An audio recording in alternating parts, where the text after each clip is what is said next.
Banten Rano Karno hari ini akhirnya memenuhi panggilan KPK untuk dimintai keterangan sebagai saksi terkait dengan kasus suap pembangunan Bank Banten. Untuk mengetahui informasi lebih lanjut, kita bergabung dengan Julita Talambanu yang ada di gedung KPK.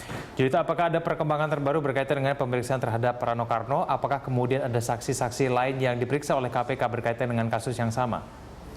Ya, Egan, terkait dengan pemanggilan Rano Karno sebagai saksi dari Ricky yang merupakan tersangka dari kasus suap pembentukan Bank Banten hingga saat ini masih berlangsung, di mana Rano Karno tadi datang pada pukul 9 pagi dan hingga saat ini Rano Karno pun masih belum keluar dari gedung KPK. Ini berarti Rano Karno masih menjalani pemeriksaan di dalam gedung KPK.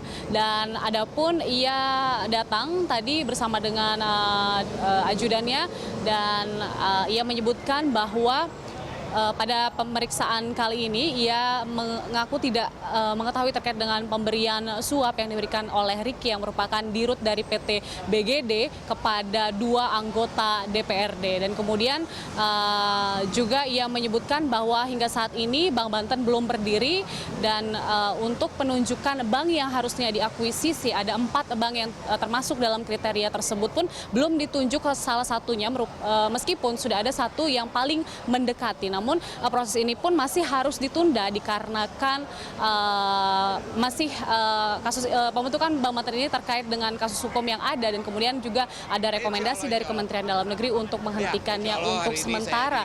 Dan inilah yang disebutkan oleh Rano Karno hingga saat ini Bank Banten masih belum berdiri dan kemudian proses hukum masih akan terus berlanjut. KPK pun masih menyelidiki sejumlah saksi terkait dengan pembentukan Bank Banten ini. Sudah ada sejumlah anggota DPRD lainnya yang diperiksa di luar 2 tersangka yang telah ditetapkan. Adapun pemanggilan pada hari ini merupakan pemanggilan terhadap Rano Karno yang kedua kalinya oleh KPK, di mana sebelumnya Rano Karno sempat dipanggil namun ia tidak bisa hadir ataupun mangkir pada pemanggilan pertama karena ia memiliki tugas yang lainnya. Kemudian untuk isu lainnya di KPK ini ada Luhut Panjaitan yang merupakan Menko Polhukam yang datang ke sini pada pukul 11 siang tadi. Ia datang tadi tanpa berkomentar apapun, namun beberapa waktu yang lalu ia baru keluar dari gedung KPK. Ia mengatakan bahwa dia menemui pimpinan KPK yang baru untuk dapat berkoordinasi terkait dengan program peningkatan pajak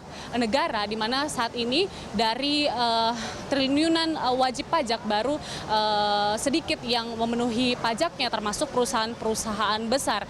Dan kemudian ia juga berpendapat bahwa KPK ini dapat mengusut berbagai kasus yang termasuk di situ tindak pidana pencucian uang yang memang dapat mengembalikan kerugian pajak negara. Egan.